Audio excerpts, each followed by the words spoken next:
The lights of my house glowed warmly in the darkness as I pulled into the driveway. It had been a long, grueling business trip, and all I wanted to do was hold Patricia, my wife, in my arms, have a stiff drink, and sleep for a week. Imagine my surprise to find the front door unlocked. Patricia must have forgotten to lock it, I thought, shaking my head with a smile. It was little things like that that made her all the more endearing to me. I opened the door quietly, hoping to surprise her. The house was quiet, and the lights were dimmed, indicating that she was probably asleep.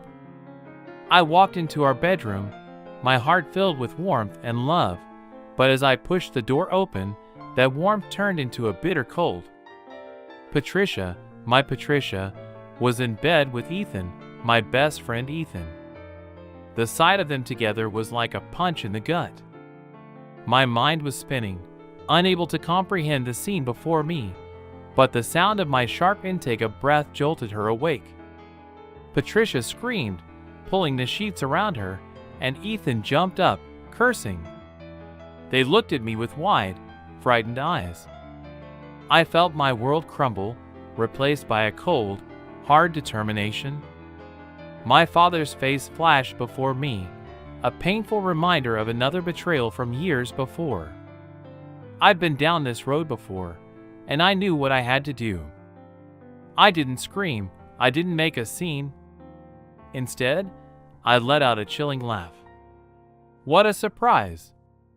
I said, my voice. "I see, get dressed. Both of you.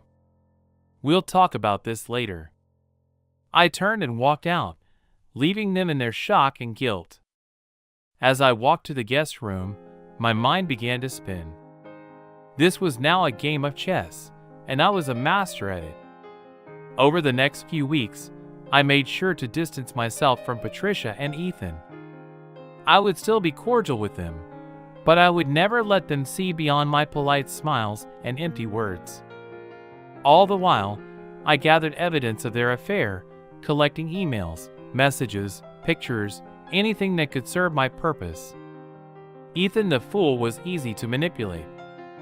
I knew his weakness as well, greed and ambition, so I introduced him to a lucrative investment opportunity, a sure way to multiply his wealth.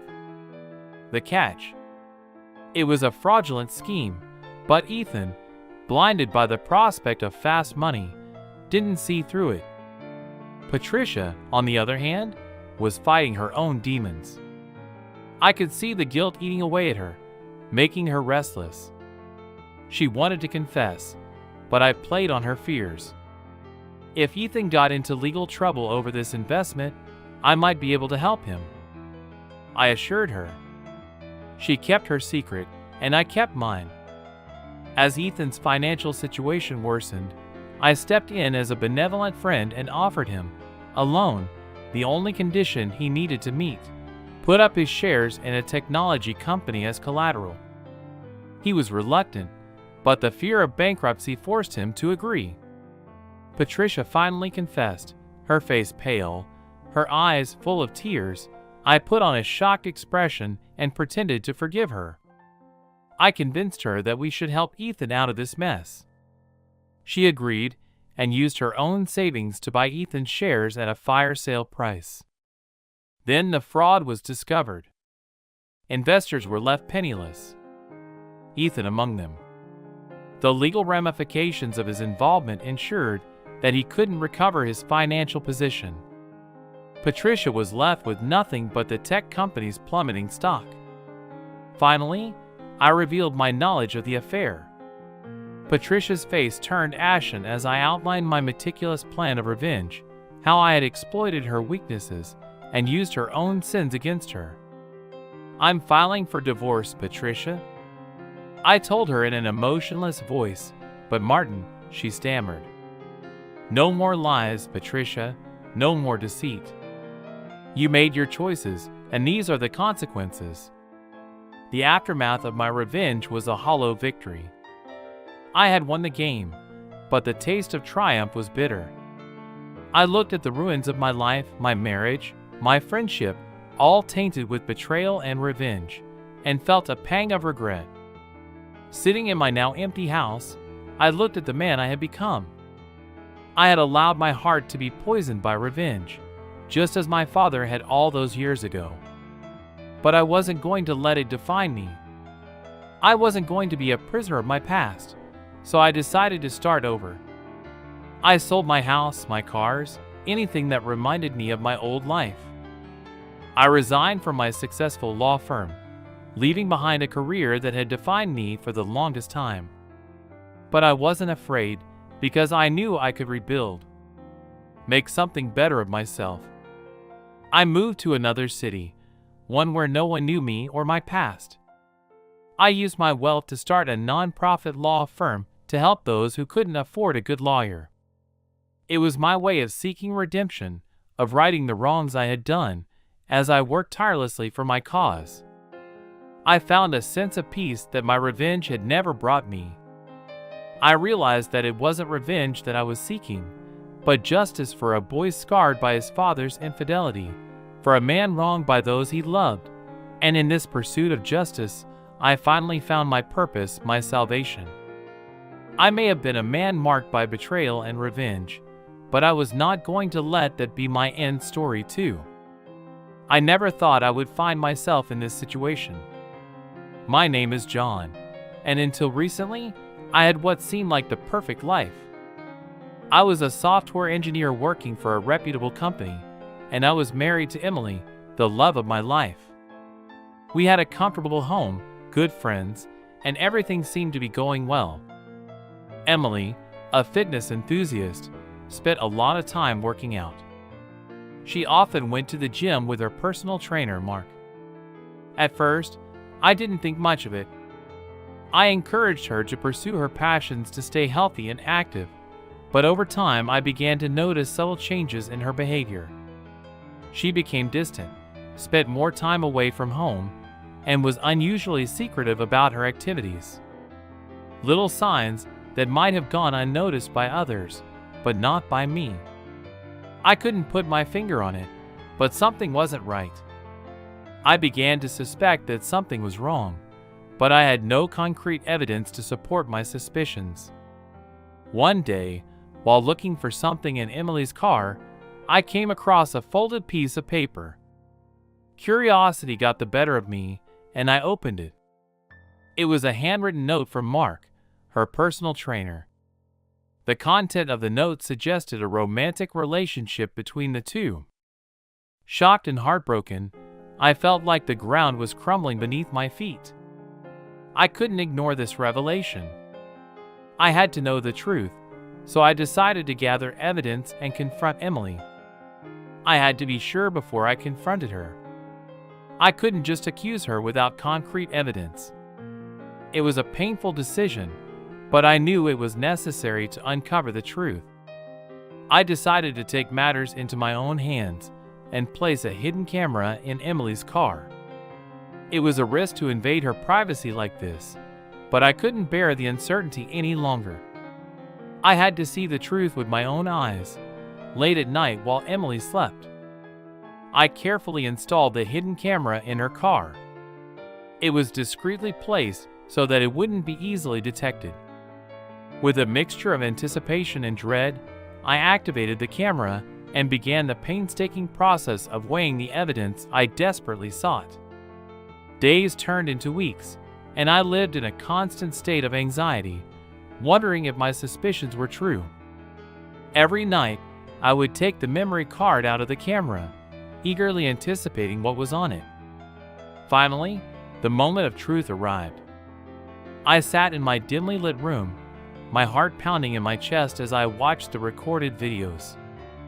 My hands trembled as I fast-forwarded through mundane moments, hoping to find something that would confirm or deny my suspicions. And then, there was a video that shattered my world. I watched in agony as the intimate moments between Emily and Mark unfolded before my eyes. The pain I felt was indescribable. It was as if a knife had been driven into my heart, twisting and turning with each betrayal captured on that screen. The person I loved and trusted had betrayed me in the most profound way. The nights became sleepless, and the days turned into a fog of despair. I couldn't fathom how Emily could have done this to me, the anger and betrayal of our marriage coursing through my veins, fueling a burning desire to confront her and expose her infidelity to the world, fueled by a mixture of anger and betrayal. I couldn't keep the truth to myself any longer. The evidence I had gathered was too powerful to ignore, and it was time for Emily to face the consequences of her actions. The opportunity presented itself when I learned that Emily had an important presentation to make at her workplace. It would be a high-pressure situation. With her colleagues and superiors in attendance, I knew it was the perfect time to confront her and reveal the evidence of her affair. When the day arrived, I mustered every ounce of courage I had left. I walked into the building, my heart pounding with anticipation and nerves. The presentation had already begun when I discreetly made my way to the back of the room to make sure I had a clear view of Emily.